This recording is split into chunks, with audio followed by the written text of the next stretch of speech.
ਵਾਹਿਗੁਰੂ ਜੀ ਕਾ ਖਾਲਸਾ ਵਾਹਿਗੁਰੂ ਜੀ ਕੀ ਫਤਿਹ। ਆਓ ਗੁਰੂ ਪਿਆਰੀ ਸਾਧ ਸੰਗਤ ਜੀਓ, ਆਪਣਾ ਅਭਿਆਸ ਦਾ ਸਮਾਂ ਹੋ ਗਿਆ ਹੈ।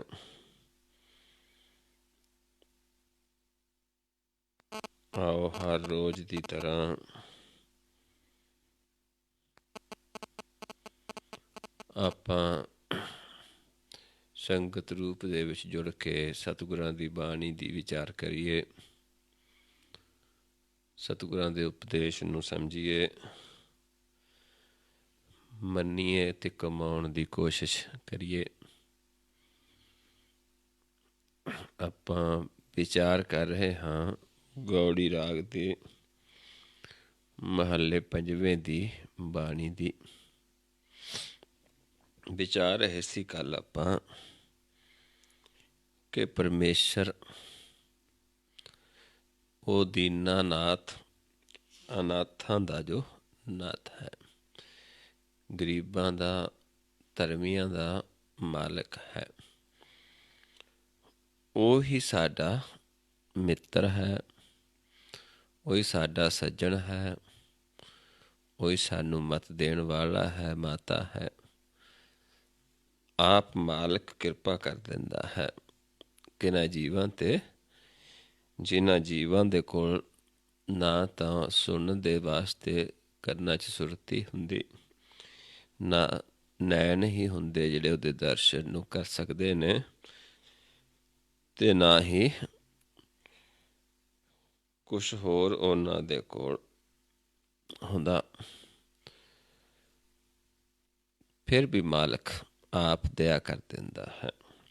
ਸਰਵਣ ਨਾ ਸੁਰਤ ਨੈਣ ਸੁੰਦਰ ਨਹੀਂ, ਆਰਤ ਦੁਆਰ ਰਤ ਪਿੰਗੁਰੀਆ, ਦੀਨਾਨਾਥ ਅਨਾਥ ਕਰਨਾ ਮੈਂ, ਸਾਜਨ ਮੀਤ ਪਿਤਾ ਮਹਿਤਰੀਆ, ਚਰਨ ਕਮਲ ਹਿਰਦੇ ਗਹਿ ਨਾਨਕ, ਪੈ ਸਾਗਰ ਸੰਤ ਪਾਰ ਉਤਰੀਆ। ਆਪ ਆਪਣੇ ਸੰਤਾਂ ਦੁਆਰਾ ਸਾਨੂੰ ਪੈ ਸਾਗਰ ਦੇ ਵਿੱਚੋਂ ਪਾਰ ਕਰ ਦਿੰਦਾ ਹੈ ਮਾਲਕ, ਜਦੋਂ ਅਸੀਂ ਉਸਦੇ ਗੁਰ ਨੂੰ ਹਿਰਦੇ ਦੇ ਵਿੱਚ ਵਸਾ ਲੈਂਦੇ ਹਾਂ। ਚਰਨ ਕਵਲ ਹਿਰਦੇ ਗਹਿ ਨਾਨਕ, ਚਰਨ ਕਵਲ ਨੇ ਉਸ ਮਾਲਕ ਦਾ ਜਿਹੜਾ ਗਿਆਨ ਹੈ, ਗੁਰ ਹੈ, ਸੰਤਾਂ ਦੇ ਬਚਨ ਨੇ ਹਿਰਦੇ 'ਚ ਵਸਾ ਲੈਣ ਦੇ ਨਾਲ ਫਿਰ ਸਾਨੂੰ ਆਪ ਪਾਰ ਉਤਾਰ ਲੈਂਦਾ ਆਪਣੇ ਸੰਤਾਂ ਦੁਆਰਾ ਗਿਆਨ ਦੇ ਕੇ। ਇਸ ਤੱਕ ਆਪਾਂ ਕੱਲ੍ਹ ਵਿਚਾਰ ਕੀਤੀ ਸੀ। ਜਿਵੇਂ ਕਿ ਆਪ ਸੰਤ ਜਨ, ਸਾਧੂ ਜਨ ਜੋ ਗੁਰੂ ਸਾਹਿਬਾਨਾਂ ਦੀ ਸੰਗਤ ਦੇ ਵਿੱਚ ਆਏ, ਜਿਹੜੇ ਆਪ ਇਸ ਭਵ ਸਾਗਰ ਤੋਂ ਪਾਰ ਹੋਏ, ਉਹਨਾਂ ਹੀ ਸਾਨੂੰ ਇਹ ਸਾਰਾ ਗਿਆਨ ਲਿਖਤੀ ਰੂਪ ਦੇ ਵਿੱਚ ਬਖਸ਼ਿਸ਼ ਕੀਤਾ ਹੈ। ਆਓ ਅਗਲਾ ਸ਼ਬਦ ਦੀ ਵਿਚਾਰ ਕਰਦੇ ਹਾਂ। ਰਾਗ ਗੌੜੀ ਬੈਰਾਗਣ, ਮਹੱਲਾ ਪੰਜਵਾ। ਇਹ ਬੈਰਾਗਣ ਹੈ, ਬੈਰਾਗੀ ਹੋਣਾ। ਪਰਮੇਸ਼ਰ ਪੁਰਖ ਹੈ ਅਤੇ ਅਸੀਂ ਨਾਰ ਹਾਂ। ਜਦੋਂ ਸਾਡੀ ਸੁਰਤੀ, ਸਾਡਾ ਮਨ ਬੈਰਾਗੀ ਹੋ ਜਾਂਦਾ ਹੈ, ਬੈਰਾਗ ਦਾ ਅਨੁਭਵ ਇੱਥੇ ਬਿਆਨ ਕੀਤਾ ਹੈ। ਕਿਹੋ ਜਿਹਾ ਬੈਰਾਗ ਹੋਣਾ ਚਾਹੀਦਾ ਹੈ ਅਤੇ ਹੁੰਦਾ ਕਿਸ ਦੀ ਕਿਰਪਾ ਦੇ ਨਾਲ? ਇਹ ਸਾਰਾ ਹੀ ਉਸ ਪ੍ਰਭੂ ਦੀ ਕਿਰਪਾ ਨਾਲ, ਸਤਿਗੁਰ ਦੀ ਕਿਰਪਾ ਦੇ ਨਾਲ। ਇੱਕੋ ਓਂਕਾਰ ਸਤਿਗੁਰ ਪ੍ਰਸਾਦ। ਦਇ ਗੁਸਾਈ ਮੀਤੁਲਾ, ਤੂੰ ਸੰਗ ਹਮਾਰੇ ਬਾਸ ਜੀਓ। ਗੁਸਾਈ ਵੀ ਪਰਮੇਸ਼ਰ ਨੂੰ ਕਹਿ ਦਿੱਤਾ ਹੈ। ਹੇ ਦਿਆਲੂ ਪਿਤਾ ਪਰਮੇਸ਼ਰ ਜੀਓ, ਵੀ ਤੁਸੀਂ ਸਾਡੇ ਸੰਗ ਹੀ ਬਸੋ। ਹੇ ਦਿਆਲੂ, ਹੇ ਮਿੱਤਰ, ਹੇ ਗੁਸਾਈ, ਤੂੰ ਮੇਰੇ ਸਾਡੇ ਸੰਗ ਹੀ ਬਾਸਾ ਕਰ। ਇਹ ਰਹੋ ਪੰਕਤੀ ਇਸ ਸ਼ਬਦ ਦੀ। ਤੁਝ ਬਿਨ ਕਰੀ ਨ ਜੀਵਨਾ, ਤ੍ਰਿਗ ਰਹਿਣਾ ਸੰਸਾਰ। ਉਸ ਪ੍ਰਭੂ ਤੋਂ ਵਿਛੜ ਕੇ ਜਿਨ੍ਹਾਂ ਦੇ ਅੰਦਰ ਵੈਰਾਗ ਹੈ, ਜਿਹੜੇ ਵੈਰਾਗੀ ਨੇ, ਕਿ ਤੇਰੇ ਬਿਨਾਂ ਜੀਵਨਾ ਜਿਹੜਾ ਹੈ ਤੇ ਤੋਂ ਵਿਛੜ ਕੇ ਇੱਕ ਕਰੀਬੀ ਜੀਵਨਾ ਸਾਡਾ ਸੰਸਾਰ ਤੇ ਤਿਰਕਾਰ ਹੈ। ਤੁਝ ਬਿਨ ਕਰੀ ਨਾ ਜੀਵਨਾ ਤ੍ਰਿਗ ਰਹਿਣਾ ਸੰਸਾਰ, ਵੀ ਤੇ ਤੋਂ ਬਿਨਾਂ ਘੜੀ ਵੀ ਜੀਵਨਾ ਜਿਹੜਾ ਹੈ ਸਾਡਾ ਸੰਸਾਰ ਤੇ ਰਹਿਣਾ ਤਿਰਕਾਰ ਹੈ। ਜੀ ਪ੍ਰਾਣ ਸੁਖ ਦਾਤਿਆ ਨਿਮਕ ਨਿਮਕ ਬਲਿਹਾਰ ਜੀ, ਪ੍ਰਾਣ ਦੇਣ ਵਾਲਾ ਸਾਨੂੰ ਆਪ ਮਾਲਕ ਸੁੱਖਾਂ ਦਾ ਦਾਤਾ ਹੈ।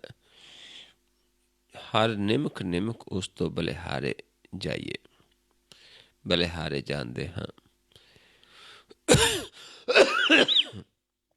ਬਲਿਹਾਰੇ ਜਾਣਾ ਕੀ ਹੈ? ਇੱਥੇ ਜਿੱਥੋਂ ਸਵਾਸ ਦਿੰਦਾ ਹੈ ਪ੍ਰਾਣਪਤ ਦਾਤਾ ਮਾਲਕ, ਹਰ ਨਿਮਕ ਉਸ ਨੂੰ ਸਿਮਰਨਾ, ਕਿਉਂਕਿ ਉਹ ਸਾਨੂੰ ਪਾਲਣਹਾਰ ਹੈ। ਅਸੀਂ ਉਸ ਨੂੰ ਠਾਕੁਰ ਨੂੰ ਨਮਸਕਾਰ ਕਰਨੀ ਹੁੰਦੀ ਹੈ, ਕਿਉਂਕਿ ਉਹੀ ਫਿਰ ਸਾਨੂੰ ਆਪ ਵੀ ਪਾਰ ਹੁੰਦਾ, ਦੂਜਿਆਂ ਨੂੰ ਵੀ ਤਾਰ ਲੈਂਦਾ ਹੈ। ਨਿਮਖ ਨਿਮਖ ਠਾਕੁਰ ਨਮਸਕਾਰ ਹੈ, ਨਾਨਕ ਸੋ ਅਪਰਸ ਸਗਲ ਨਿਸਤਾਰੇ।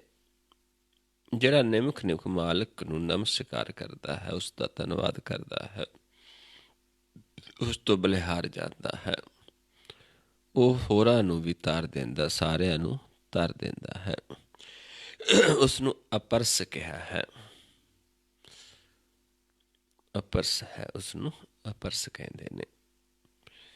ਅਪਰਸ ਸੰਸਾਰ ਦੇ ਵਿੱਚ ਵੀ ਆਪਣੇ ਆਪ ਨੂੰ ਦਿਖਾਉਣ ਦੀ ਕੋਸ਼ਿਸ਼ ਕਰਦੇ ਨੇ ਕੁਛ, ਕਿ ਮਾਇਆ ਨੂੰ ਹੱਥ ਨਹੀਂ ਲਾਉਂਦੇ, ਪਰ ਇੱਥੇ ਅਪਰਸ ਕੀ ਹੈ ਕਿ ਸਾਡਾ ਧਿਆਨ ਜਿਹੜਾ ਹੈ ਮਾਲਕ ਨਾਲ ਜੁੜਿਆ ਰਹੇ, ਕਿਉਂਕਿ ਸਾਡੇ ਮਾਇਆ ਤੇ ਸਾਡੇ ਵਿਚਾਲੇ ਪਰਮੇਸ਼ਰ ਪ੍ਰਗਟ ਹੋ ਜਾਂਦਾ ਹੈ, ਫਿਰ ਉਹ ਸਾਡੇ ਮਨ ਨੂੰ ਅਪਰਸ ਬਣਾ ਦਿੰਦਾ ਹੈ।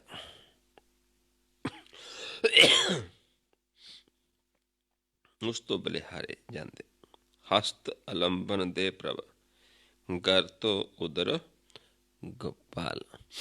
ਆਪ ਪ੍ਰਭੂ ਸਾਨੂੰ ਆਪਣੇ ਹੱਥ ਦੇ ਕੇ, ਲੰਬੇ ਹੱਥ ਦੇ ਕੇ ਸਾਨੂੰ ਆਪ ਕੱਢ ਲੈਂਦਾ ਹੈ, ਸਾਨੂੰ ਉਧਾਰ ਲੈਂਦਾ ਹੈ ਇਸ ਜਿਹੜਾ ਵਿਕਾਰਾਂ ਦਾ ਸਾਗਰ ਹੈ, ਪੈ ਦਾ ਦੁੱਖਾਂ ਦਾ ਸਾਗਰ ਹੈ।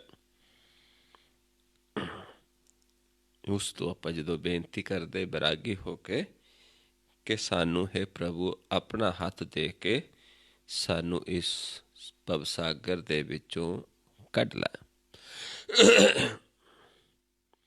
ਮੋਹ ਨਿਰਗੁਣ ਮਤ ਥੋੜੀਆਂ, ਤੂੰ ਸਾਦੇ ਹੀ ਦੀਨ ਦਿਆਲ।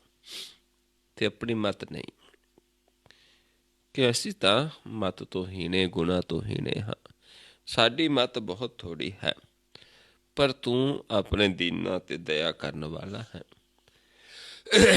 ਇਸ ਕਰਕੇ ਆਪ ਹੱਥ ਦੇ ਕੇ ਸਾਨੂੰ ਇਸ ਭਵ ਸਾਗਰ ਦੇ ਵਿੱਚੋਂ, ਇਸ ਵਿਕਾਰਾਂ ਦੇ ਸਾਗਰ ਦੇ ਵਿੱਚੋਂ, ਵਿਕਾਰਾਂ ਦੇ ਟੋਏ ਦੇ ਵਿੱਚੋਂ, ਸਾਨੂੰ ਚਿੱਕੜ ਦੇ ਵਿੱਚੋਂ ਕੱਢ ਲੈ। ਕਿਆ ਸੁਖ ਤੇਰੇ ਸਮਲਾ ਕਵਣ ਵਿਧੀ ਵਿਚਾਰ। ਬਈ ਤੇਰੇ ਤੇ ਸੁੱਖ ਨੇ, ਕਿਉਂਕਿ ਇਸ ਤੇ ਇੱਧਰ ਦੁੱਖਾਂ ਦੇ ਵਿੱਚ ਹਾਂ।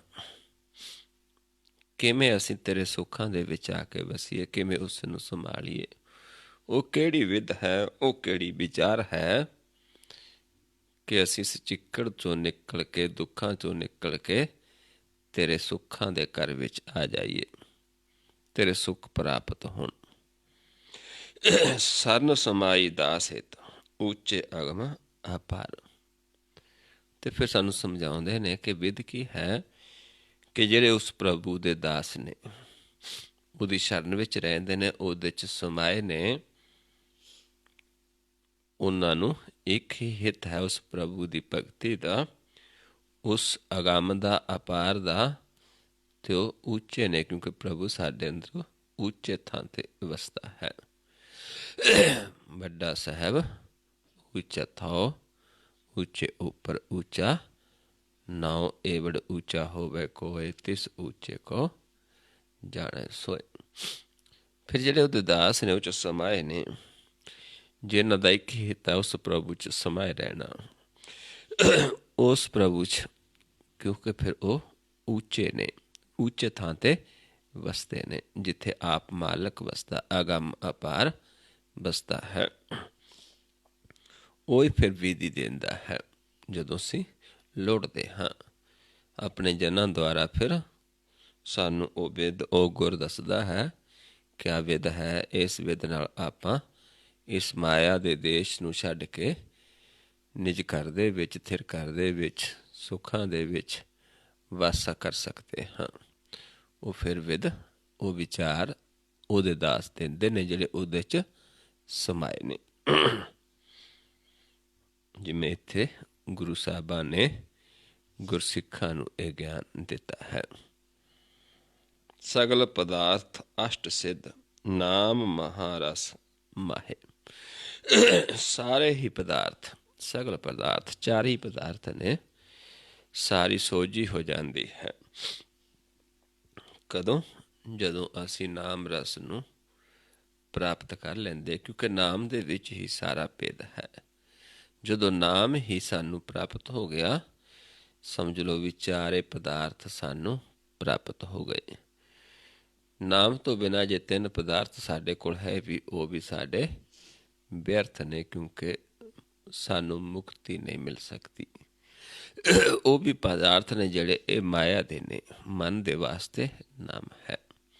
ਜਦੋਂ ਨਾਮ ਮਹਾਰਸ ਜਿਹੜਾ ਪ੍ਰਾਪਤ ਹੋ ਜਾਂਦਾ ਹੈ, ਫਿਰ ਸਾਰੇ ਪਦਾਰਥ ਸਾਨੂੰ ਪ੍ਰਾਪਤ ਹੋ ਜਾਂਦੇ ਨੇ। ਸੁਪਰਸੰਨ ਭਏ ਕੇਸਵਾ, ਸੇ ਜਨ ਹਰ ਗੁਣ ਗਾਹੇ। ਜਿਨ੍ਹਾਂ 'ਤੇ ਆਪ ਪ੍ਰਭੂ ਕੇਸਵਾ, ਕੇਸਵ ਪਰਮੇਸ਼ਰ ਨੂੰ ਕਹਿ ਦਿੱਤਾ ਹੈ, ਜਿਨ੍ਹਾਂ 'ਤੇ ਆਪ ਖੁਸ਼ ਹੋ ਜਾਂਦਾ ਹੈ, ਉਹ ਫਿਰ ਜਨ ਉਸਦੇ, ਉਹਦੇ ਗੁਣ ਗਾਉਂਦੇ ਨੇ। ਉਸ ਨੂੰ ਫਿਰ ਇੱਕ ਖਜ਼ਾਨਾ ਦਿੰਦਾ ਹੈ ਜਿਹਦੇ ਵਿੱਚ ਸਾਰੇ ਪਦਾਰਥ ਨੇ।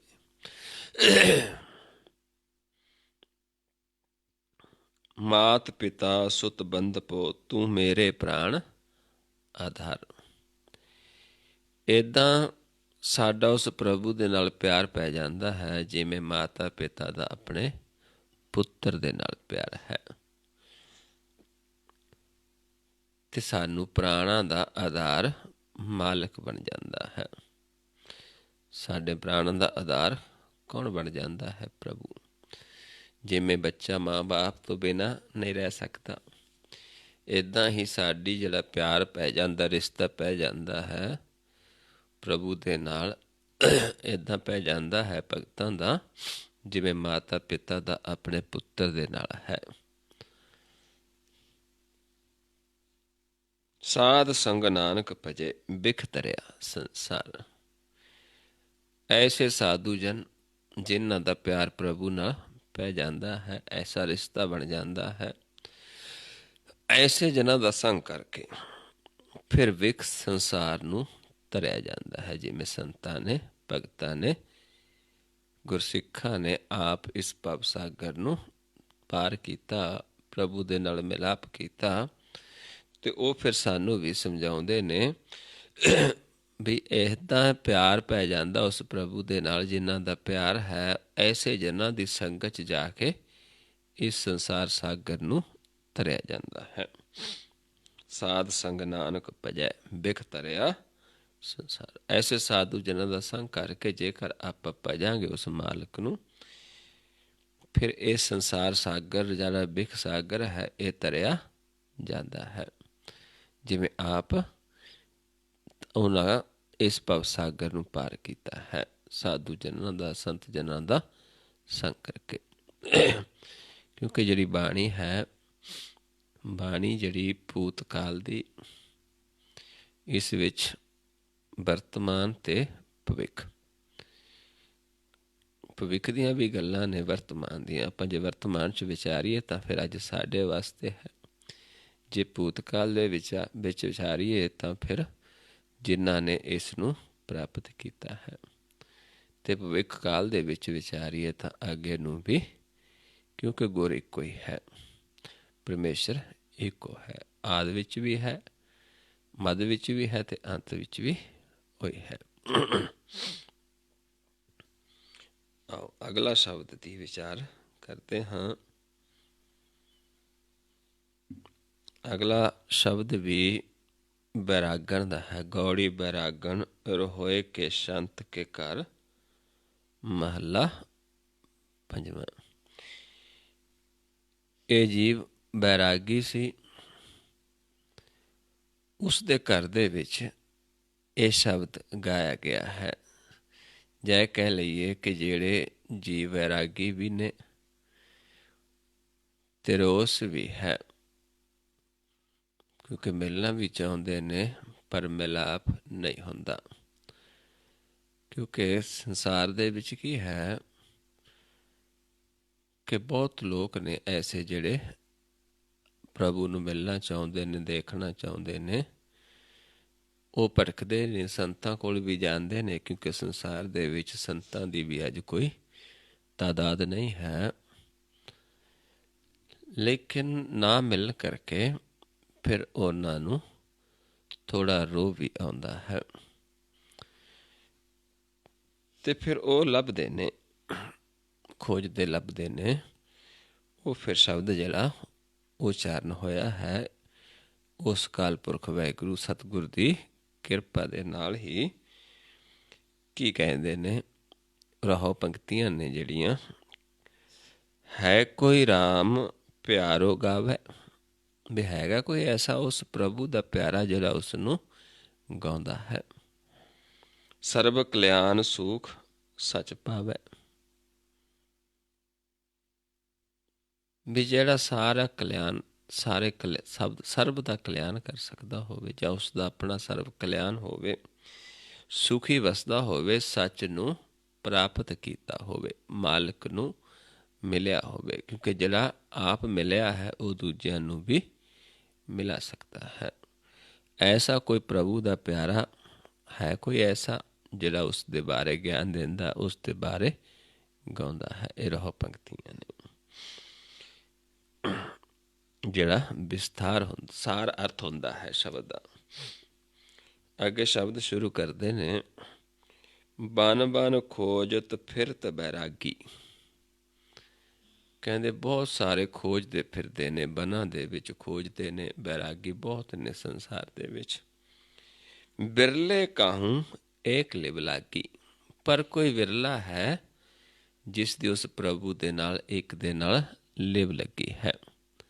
ਦੇਖਣ ਨੂੰ ਬੜੇ ਨੇ, ਭਟਕਦੇ ਨੇ, ਪੱਟਾਂ ਵੀ ਦੱਸਦੇ ਨੇ ਕਿ ਅਸੀਂ ਵੀ ਬਹੁਤ ਗਏ ਲੋਕਾਂ ਦੇ ਕੋਲ, ਪਰ ਸਾਰੇ ਗੱਲਾਂ ਤੋਂ ਹੀ ਮਿੱਠੇ ਸੀ, ਪਰ ਗਿਆਨ ਕੋਈ ਨਹੀਂ ਸੀ।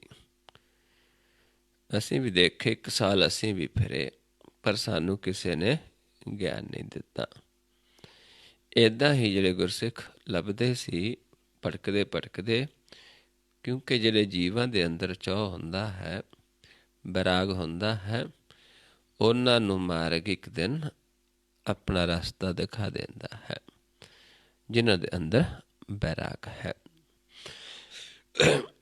ਪਰ ਵਿਰਲੇ ਵਿਰਲੇ ਜੀਵ ਨੇ ਜਿਨ੍ਹਾਂ ਦੀ ਉਸ ਪ੍ਰਭੂ ਦੇ ਨਾਲ ਲਿਵ ਲੱਗੀ ਹੈ। ਜਿਨ ਹਰ ਪਾਇਆ ਸੇ ਵਡਭਾਗੀ, ਵੀ ਜਿਨ੍ਹਾਂ ਨੇ ਹਰੀ ਨੂੰ ਪਾ ਲਿਆ ਉਹ ਵਡਭਾਗੀ ਨੇ, ਪਰ ਹੈ ਵਿਰਲੇ, ਕੋਈ ਵਿਰਲੇ। ਨਹੀਂ ਤਾਂ ਖੋਜਦੇ ਫਿਰਦੇ ਬਹੁਤ ਨੇ, ਅਸੰਖਾਂ ਦੀ ਗਿਣਤੀ ਵਿੱਚ ਨੇ, ਪਰ ਲਿਵ ਕਿਸੇ ਵਿਰਲੇ ਦੀ ਜੁੜਦੀ ਹੈ, ਕਿਉਂਕਿ ਉਹ ਵਡਭਾਗੀ ਹੈ। ਬ੍ਰਹਮਾਦਿਕ ਸਨਕਾਦਿਕ ਚਾਹੇ, ਉਸ ਪ੍ਰਭੂ ਨੂੰ ਮਿਲਣ ਦਾ ਤਾਂ ਬਹੁਤ ਸਾਰੇ ਚਾਹੁੰਦੇ ਨੇ। ਬ੍ਰਹਮਾ ਆਦਿਕ, ਸਨਕਾਦਿਕ, ਇਹ ਵੀ ਪਹਿਲਾਂ ਪੁਰਸ਼ ਹੋਏ ਨੇ, ਇਹ ਵੀ ਉਸ ਪ੍ਰਭੂ ਨੂੰ ਮਿਲਣਾ ਚਾਹੁੰਦੇ ਸੀ। ਜੋਗੀ ਜਤੀ ਸਿੱਧ ਹਰ ਆਹੇ, ਇੱਦਾਂ ਹੀ ਜੋਗੀ ਸੀ, ਜਤੀ ਸੀ, ਸਿੱਧ, ਸਿੱਧੀਆਂ ਵਾਲੇ ਜੀਵ ਜਿਹੜੇ, ਉਹ ਵੀ ਲੋਚਦੇ ਸੀ ਮਿਲਣਾ, ਆਉਂਦੇ ਸੀ ਉਹ ਵੀ, ਕਿ ਉਹ ਵੀ ਲੋਚਦੇ ਸੀ ਪ੍ਰਭੂ ਨੂੰ ਮਿਲਣ ਦੇ ਵਾਸਤੇ। ਜਿਸੇ ਪ੍ਰਾਪਤ ਸੋ ਹਰ ਗੁਣ ਗਾਹੇ।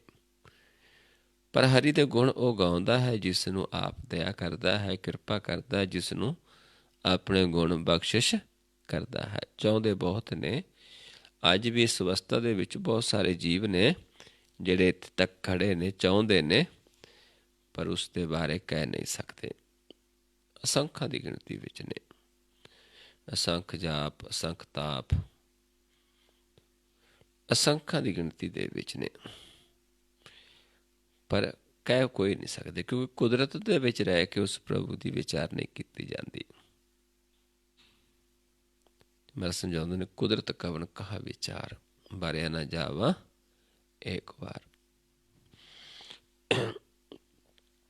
ਜਿਸ ਨੂੰ ਆਪ ਦਿੰਦਾ ਹੈ, ਜਿਸ ਨੂੰ ਜਨਾਉਂਦਾ ਹੈ, ਜਿਸ ਨੂੰ ਬੁਝਾਉਂਦਾ ਹੈ, ਫਿਰ ਉਹ ਉਹਦੇ ਗੁਣ ਗਾਉਂਦਾ ਹੈ। ਜਿਸੇ ਜਨ ਆਹੇ ਸੋਈ ਜਨ ਜਾਣੈ, ਹਰ ਗੁਣ ਸਦ ਹੀ ਆਖ ਬਖਾਣੈ। ਜਿਨਾ ਹਰ ਸੇਵਿਆ ਤਿਨ ਸੁਖ ਪਾਇਆ, ਸਹਿਜੇ ਹੀ ਹਰ ਨਾਮ ਸਮਾਇਆ।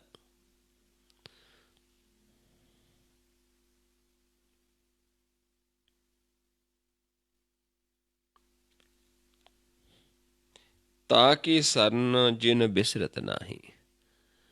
ਹੁਣ ਸਮਝਾਉਂਦੇ ਨੇ ਵੀ ਐਸੇ ਜਨਾਂ ਦੀ ਸ਼ਰਨ ਦੇ ਵਿੱਚ ਜਿਹਨਾਂ ਨੂੰ ਹਰੀ ਵਿਸਰਦਾ ਨਹੀਂ ਹੈ।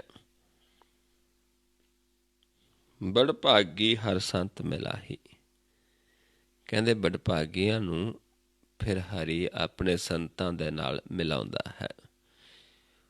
ਜਿਨ੍ਹਾਂ ਨੂੰ, ਐਸੇ ਸੰਤਾਂ ਨੂੰ ਮਿਲਾਉਂਦਾ ਜਿਨ੍ਹਾਂ ਨੂੰ ਹਰੀ ਵਿਸਰਦਾ ਨਹੀਂ ਹੈ। ਜਨਮ ਮਰਨ ਤੇ ਮੂਲੇ ਨਾਹੀ। ਜਿਹੜੇ ਉਹਦੇ ਜਨ ਨੇ, ਜਿਨ੍ਹਾਂ ਨੂੰ ਵਿਸਰਦਾ ਨਹੀਂ, ਜਿਹੜੇ ਉਸ ਤੋਂ ਵਿਸਰਦੇ ਨਹੀਂ ਹਨ, ਤੇ ਉਹਨਾਂ ਦਾ ਜਨਮ ਮਰਨ ਵੀ ਨਹੀਂ ਹੈ, ਕਿਉਂਕਿ ਉਹ ਉਸ ਪ੍ਰਭੂ ਨੂੰ ਜਾਣ ਲਿਆ ਹੈ। ਜਿਸ ਕਾਰਜ ਵਾਸਤੇ ਆਏ ਸੀ ਉਸ ਨੂੰ ਪੂਰਾ ਕਰ ਲਿਆ ਹੈ, ਉਹਨਾਂ ਦੇ ਮਨ ਵਿੱਚ ਵਸ ਗਿਆ ਹੈ। ਉਹਨਾਂ ਨੂੰ ਹੁਣ ਜਨਮ ਮਰਨ ਦੁਬਾਰਾ ਨਹੀਂ ਹੈ। ਬੜਭਾਗੀ ਨੇ ਐਸੇ ਹਰੀ ਦੇ ਸੰਤ ਨੇ ਜਿਹੜੇ। ਕਰ ਕਿਰਪਾ ਮਿਲ ਪ੍ਰੀਤਮ ਪਿਆਰੇ। ਫਿਰ ਕਿਰਪਾ ਕਰਦਾ ਹੈ, ਫਿਰ ਉਹ ਪਿਆਰਾ ਕਿਰਪਾ ਕਰਕੇ ਮਿਲਾਪ ਹੁੰਦਾ ਹੈ। ਪਰ ਜਦੋਂ ਅਸੀਂ ਉਸ ਤੋਂ ਮੰਗਦੇ ਹਾਂ, ਬੇਨਤੀ ਕਰਦੇ ਹਾਂ ਕਿ ਹੇ ਪ੍ਰਭੂ, ਹੇ ਮੇਰੇ ਪਿਆਰੇ ਪ੍ਰੀਤਮ, ਹੇ ਉੱਚੇ ਅਪਾਰੇ, ਬਿਨੋ ਸੁਣੋ ਪ੍ਰਭ ਉੱਚ ਅਪਾਰੇ। ਹੇ ਪ੍ਰਭੂ, ਸਾਡੀ ਬੇਨਤੀ ਸੁਣ, ਤੂੰ ਉੱਚਾ ਹੈ, ਅਪਾਰ ਹੈ, ਤੂੰ ਪ੍ਰੀਤਮ ਹੈ। ਨਾਨਕ ਮੰਗਤ ਨਾਮ ਆਧਾਰੇ। ਵੀ ਅਸੀਂ ਤੇਰੇ ਨਾਮ ਨੂੰ ਆਧਾਰ ਮੰਗਦੇ ਹਾਂ। ਐਸੇ ਜੀਵਾਂ ਦੀ ਫਿਰ ਬੇਨਤੀ ਸੁਣਦਾ ਹੈ, ਫਿਰ ਉਹਨਾਂ ਨੂੰ ਆਪਣੇ ਬਣਾ ਲੈਂਦਾ ਹੈ, ਜਿਹੜੇ ਸਿਰਫ ਨਾਮ ਨੂੰ ਆਧਾਰ ਬਣਾਉਂਦੇ ਨੇ। ਨਾਮ ਤੋਂ ਬਿਨਾਂ ਕਿਸੇ ਹੋਰ ਨੂੰ ਆਧਾਰ ਬਣਾਵਾਂਗੇ ਤੇ ਸਾਡੇ ਮਨ ਦੀ ਤ੍ਰਿਪਤੀ ਨਹੀਂ ਹੁੰਦੀ। ਮਹਾਰਾਜ ਸਮਝਾਉਂਦੇ ਨੇ, ਆਪਾਂ ਪੜ੍ਹਦੇ ਰੋਜ਼ ਹੀ, ਤੀਜੇ ਪਾਤਸ਼ਾਹ ਜੀ ਵੀ ਸਮਝਾਉਂਦੇ ਨੇ ਕਿ ਸਾਡਾ ਵੀ ਆਧਾਰ ਜਿਹੜਾ ਹੈ ਉਹ ਕੀ ਹੈ? ਨਾਮ। ਨਾਮ ਹੀ ਸਾਡੀਆਂ ਭੁੱਖਾਂ ਨੂੰ ਖਤਮ ਕਰ ਸਕਦਾ ਹੈ। ਸਾਚਾ ਨਾਮ ਮੇਰਾ ਆਧਾਰੋ। ਸਾਚ ਨਾਮ ਆਧਾਰ ਮੇਰਾ, ਜਿਨ ਭੁੱਖਾਂ ਸਭ ਗਵਾਈਆਂ। ਕਰ ਸ਼ਾਂਤ ਸੁਖ ਮਨ ਆਏ ਵਸਿਆ, ਜਿਨ ਇੱਛਾ ਸਭ ਪੁਜਾਈਆਂ। ਸਦਾ ਕੁਰਬਾਨ ਕੀਤਾ ਗੁਰ ਵਿਟਹੁ, ਜਿਸ ਦੀਆਂ ਇਹ ਵਡਿਆਈਆਂ। ਵੀ ਸਦਾ ਕੁਰਬਾਨ ਕਿਸ ਤੋਂ? ਗੁਰ ਤੋਂ। ਉਸ ਦੁਆਰਾ ਹੀ ਨਾਮ ਦਾ ਆਧਾਰ ਮਨ ਬਣਦਾ ਹੈ, ਤੇ ਨਾਮ ਹੀ ਸਾਡੀ ਭੁੱਖਾਂ ਨੂੰ ਖਤਮ ਕਰ ਦਿੰਦਾ ਹੈ। ਆਪ ਸੁਖ ਖੁਸ਼ ਹੋ ਕੇ ਮਨ ਵਿੱਚ ਬਸ ਜਾਂਦਾ ਹੈ, ਤੇ ਫਿਰ ਸਾਡੇ ਮਨ ਦੀ ਭੁੱਖ ਖਤਮ ਹੁੰਦੀ ਹੈ। ਸਾਚਾ ਨਾਮ ਮੇਰਾ ਆਧਾਰੋ, ਸਾਚ ਨਾਮ ਆਧਾਰ ਮੇਰਾ, ਜਿਨ ਭੁੱਖਾਂ ਸਭ ਗਵਾਈਆਂ। ਕਰ ਸ਼ਾਂਤ ਸੁਖ ਮਨ ਆਏ ਵਸਿਆ, ਜਿਨ ਇੱਛਾ ਸਭ ਪੁਜਾਈਆਂ। ਸਦਾ ਕੁਰਬਾਨ ਕੀਤਾ ਗੁਰ ਵਿਟਹੁ, ਜਿਸ ਦੀਆਂ ਇਹ ਵਡਿਆਈਆਂ। ਕਹਿ ਨਾਨਕ ਸੁਣੋ ਸੰਤੋ, ਸ਼ਬਦ ਤਰੋ ਪਿਆਰੋ, ਸਾਚਾ ਨਾਮ ਮੇਰਾ ਆਧਾਰੋ। ਵੀ ਤੁਸੀਂ ਵੀ ਸ਼ਬਦ ਨਾਲ ਪਿਆਰ ਕਰੋ, ਗੁਰ ਦੇ ਗਿਆਨ ਨਾਲ ਪਿਆਰ ਕਰੋ, ਸੱਚੇ ਨਾਮ ਨੂੰ ਆਧਾਰ ਬਣਾਓ, ਕਿਉਂਕਿ ਅਸੀਂ ਵੀ ਨਾਮ ਨੂੰ ਆਧਾਰ ਬਣਾਇਆ ਹੈ। ਇਸ ਕਰਕੇ ਆਪਾਂ ਸਮਝਾਉਂਦੇ ਨੇ ਵੀ ਫਿਰ ਜਿਹੜੇ ਜੀਵ ਨੇ, ਜਿਹੜੇ ਫਿਰ ਉਸ ਨੂੰ ਮਿਲ ਲੈਂਦੇ ਨੇ, ਕਿਰਪਾ ਕਰਦਾ ਹੈ, ਨਾਮ ਨੂੰ ਆਧਾਰ ਬਣਾ ਲੈਂਦੇ ਨੇ, ਫਿਰ ਉਹਨਾਂ 'ਤੇ ਆ ਮਿਲਾਉਂਦਾ ਹੈ। ਪਰ ਸਾਡੇ ਅੰਦਰ ਖੋਜ ਹੋਵੇ। ਖੋਜ ਕਦੋਂ ਹੁੰਦੀ ਹੈ? ਜਦੋਂ ਜੀਵ ਲੱਭਦਾ ਲੱਭਦਾ ਥੱਕ ਜਾਂਦਾ ਹੈ, ਮਿਲਣਾ ਵੀ ਚਾਹੁੰਦਾ ਹੈ ਪਰ ਮਿਲਾਪ ਨਹੀਂ ਹੁੰਦਾ। ਫਿਰ ਜੀਵ ਪੁੱਛਦਾ ਹੈ ਕਿ ਕੋਈ ਐਸਾ ਹੈ ਜਿਹੜਾ ਮੈਨੂੰ ਮਿਲਾ ਦੇਵੇ, ਪਰ ਹੋਵੇ ਐਸਾ ਜਿਹਨੂੰ ਪ੍ਰਭੂ ਵਿਸਰਦਾ ਨਾ ਹੋਵੇ, ਕੋਈ ਐਸਾ ਬੜਭਾਗੀ ਹੋਵੇ।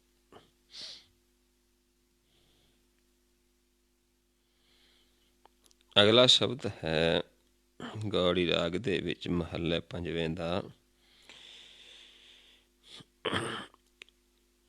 ਇਹ ਹੈ ਰਾਗ ਗੌੜੀ ਪੂਰਬੀ ਮਹੱਲਾ ਪੰਜਵਾਂ ਹੈ। ਗੌੜੀ ਰਾਗ ਹੀ ਇਹ ਪੂਰਬੀ ਹੈ। ਪੂਰਬੀ ਕਿਉਂਕਿ ਪੂਰਬ ਦੇ ਵਿੱਚ ਪੱਛਮ ਤੋਂ ਆਪਾਂ ਉੱਤਰ ਨੂੰ ਹੋ ਕੇ ਕਿੱਧਰ ਚੱਲਦੇ ਹਾਂ? ਪੂਰਬ ਨੂੰ ਜਾਂਦੇ ਹਾਂ। ਉੱਤਰ ਵਾਲੀ ਸਾਈਡ ਪੱਛਮ ਤੋਂ ਪੂਰਬ ਨੂੰ ਆਪਾਂ ਚੱਲਦੇ ਹਾਂ। ਮਨ ਨੇਤਰਾਂ 'ਚ ਹੈ। ਪਹਿਲਾਂ ਪੱਛਮ ਵਾਲੀ ਸਾਈਡ ਆਉਂਦਾ ਹੈ, ਇੱਥੋਂ ਆਪਾਂ ਧਿਆਨ ਸਾਰਾ ਉੱਤਰ ਵਾਲੀ ਸਾਈਡ ਹੋ ਜਾਂਦਾ ਹੈ ਅਤੇ ਆਪਾਂ ਕਿੱਧਰ ਨੂੰ ਚੱਲਦੇ? ਫਿਰ ਪੂਰਬ ਦੇ ਪਾਸੇ ਨੂੰ। ਦੱਖਣ ਸਾਈਡ ਅਸੀਂ ਨਹੀਂ ਵਰਤਦੇ ਕਿਉਂਕਿ ਦੱਖਣ ਸਾਈਡ ਆਪਾਂ ਬੰਦ ਕਰ ਦਿੰਦੇ ਹਾਂ। ਹੁਣ ਇੱਥੇ ਸਮਝਾਉਂਦੇ ਨੇ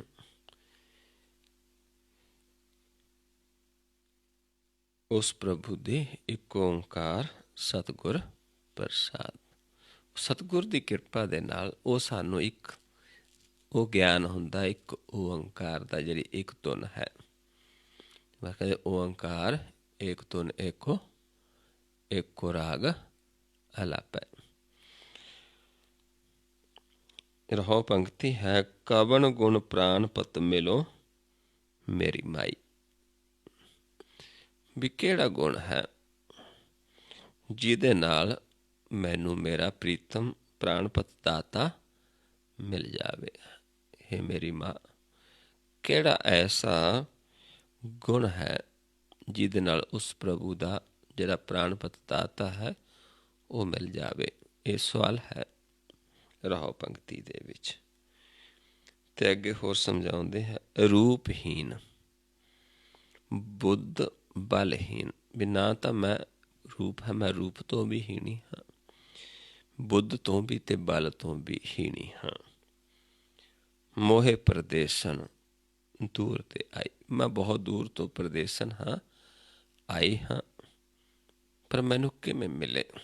ਮਾਲਕ ਕਿਹੜੇ ਗੁਣ ਨਾਲ ਮਿਲਦਾ ਹੈ?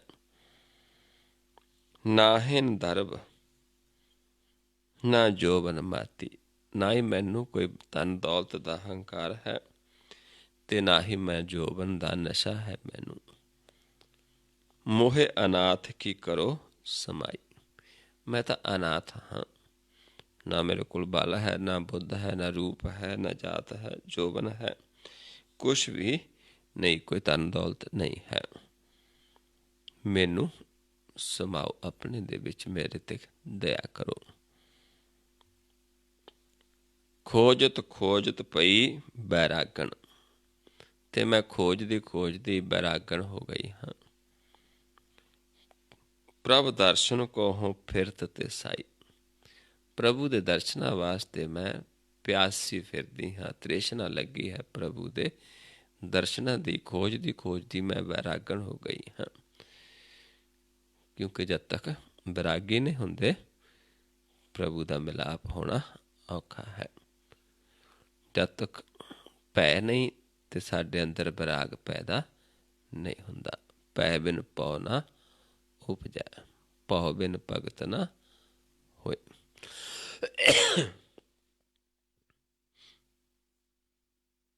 ਦੀਨ ਦਿਆਲ ਕਿਰਪਾਲ ਪ੍ਰਭ ਨਾਨਕ, ਸਾਧ ਸੰਗ ਮੇਰੀ ਜਲਨ ਬੁਝਾਈ। ਤੇ ਫਿਰ ਕੀ ਹੋਇਆ ਜਦੋਂ ਇੰਨਾ ਵੈਰਾਗ ਹੋਇਆ ਕਿ ਤ੍ਰਿਸ਼ਨਾ ਲੱਗੀ ਦਰਸ਼ਨਾਂ ਦੀ, ਖੋਜਦੀ ਫਿਰਦੀ ਹੈ। ਫਿਰ ਉਹ ਦੀਨ ਦਿਆਲੂ ਕਿਰਪਾਲੂ ਮਾਲਕ ਨੇ ਸਾਧੂ ਜਨਾਂ ਦਾ ਸੰਗ ਬਖਸ਼ਿਸ਼ ਕਰ ਦਿੱਤਾ। ਦੀਨ ਦਿਆਲ ਕਿਰਪਾਲ ਪ੍ਰਭ ਨਾਨਕ, ਉਸ ਕਿਰਪਾਲੂ ਉਸ ਪ੍ਰਭੂ ਨੇ, ਦੀਨ ਦਿਆਲੂ ਨੇ ਸਾਧ ਸੰਗ ਮੇਰੀ ਜਲਨ ਬੁਝਾਈ। ਜਿਹੜਾ ਮੇਰੇ ਅੰਦਰ ਬੈਰਾਗ ਦੇ ਵਿਛੋੜੇ ਦੀ ਅੱਗ ਸੀ, ਉਹ ਫਿਰ ਸਾਧੂ ਜਨਾਂ ਦਾ ਸੰਗ ਕਰਾ ਕੇ ਗਿਆਨ ਦੇ ਕੇ ਤੇ ਮੇਰੀ ਬੁਝਾ ਦਿੱਤੀ। ਫਿਰ ਕਿੱਥੇ ਆ ਗਏ? ਫਿਰ ਮਨ ਕਿੱਥੇ ਆ ਗਿਆ? ਪੱਛਮ ਦੁਆਰੇ ਤੇ ਪਹਿਲਾਂ ਆਪਾਂ ਆਪਣੇ ਮਨ ਦਾ ਮੂਲ ਨੂੰ ਬੰਨਦੇ ਹਾਂ ਤੇ ਫਿਰ ਮਨ ਉੱਤਰ ਨੂੰ ਹੋ ਕੇ, ਇਸ ਸਾਈਡ ਨੂੰ ਹੋ ਕੇ ਕਿੱਥੇ ਚਲੇ ਜਾਂਦਾ ਹੈ? ਪੂਰਬ ਦੇ ਪਾਸੇ।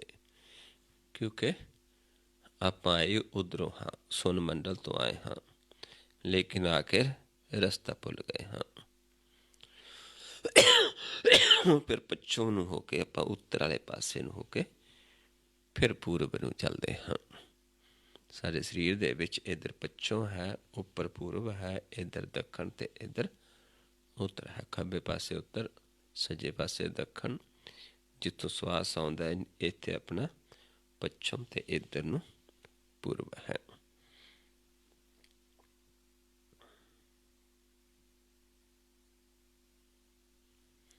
ਅਗਲਾ ਸ਼ਬਦ ਹੈ ਗੌੜੀ ਰਾਗ ਦੇ ਵਿੱਚ ਹੀ ਮਹੱਲੇ ਪੰਜਵੇਂ ਦਾ। ਰਹੋ ਪੰਕਤੀਆਂ ਨੇ। ਪ੍ਰਭ ਮਿਲਵੇ ਕੋ ਪ੍ਰੀਤ ਮਨ ਲਾਗੀ। ਵੀ ਪ੍ਰੀਤ ਮਨ ਦੇ ਵਿੱਚ ਲੱਗੀ ਕਿਸ ਨੂੰ? ਕਿਸ ਵਾਸਤੇ? ਪ੍ਰਭੂ ਨੂੰ ਮਿਲਣੇ ਨੂੰ। ਮਨ ਦੇ ਵਿੱਚੋਂ ਪੈਦਾ ਹੋਇਆ। ਪਾਏ ਲਗੂ ਮੋਹ ਕਰੂੰ ਬੇਨੰਤੀ, ਕੋ ਸੰਤ ਮਿਲੈ ਬੜ ਭਾਗੀ। ਫਿਰ ਪੈਰੀ ਲੱਗ ਕੇ ਬੇਨਤੀ ਕਰਦੇ ਹਾਂ ਕਿ ਕੋਈ ਐਸਾ ਬੜਭਾਗੀ ਸੰਤ ਮਿਲ ਜਾਵੇ ਜਿਹੜਾ ਮੈਨੂੰ ਪ੍ਰਭੂ ਦੇ ਦਰਸ਼ਨ ਕਰਵਾ ਦੇਵੇ। ਕਿਉਂਕਿ ਬੜਭਾਗੀ ਆਪਾਂ ਪਹਿਲਾਂ ਹੀ ਪੜ੍ਹ ਕੇ ਆਏ ਵੀ ਜਿਨ੍ਹਾਂ ਨੂੰ ਮੇਰਾ ਪ੍ਰਭੂ ਵਿਸਰਦਾ ਨਹੀਂ ਹੈ, ਜਿਨ੍ਹਾਂ ਦਾ ਪ੍ਰਭੂ ਨਾਲ ਮਿਲਾਪ ਹੁੰਦਾ ਹੈ, ਉਹ ਬੜਭਾਗੀ ਨੇ। ਕੋਈ ਐਸਾ ਸੰਤ ਜਿਹੜਾ ਪ੍ਰਭੂ ਨੂੰ ਮਿਲਿਆ ਹੋਵੇ, ਉਹਦਾ ਮਿਲਾਪ ਹੋ ਜਾਵੇ, ਕਿਉਂਕਿ ਮੇਰੇ ਅੰਦਰ ਦਰਸ਼ਨ ਕਰਨ ਦੀ ਚਾਹ ਪੈਦਾ ਹੋ ਗਿਆ ਹੈ, ਪ੍ਰੀਤ ਪੈਦਾ ਹੋ ਗਈ ਹੈ। ਇਹ ਰਹੋ ਪੰਕਤੀਆਂ ਨੇ।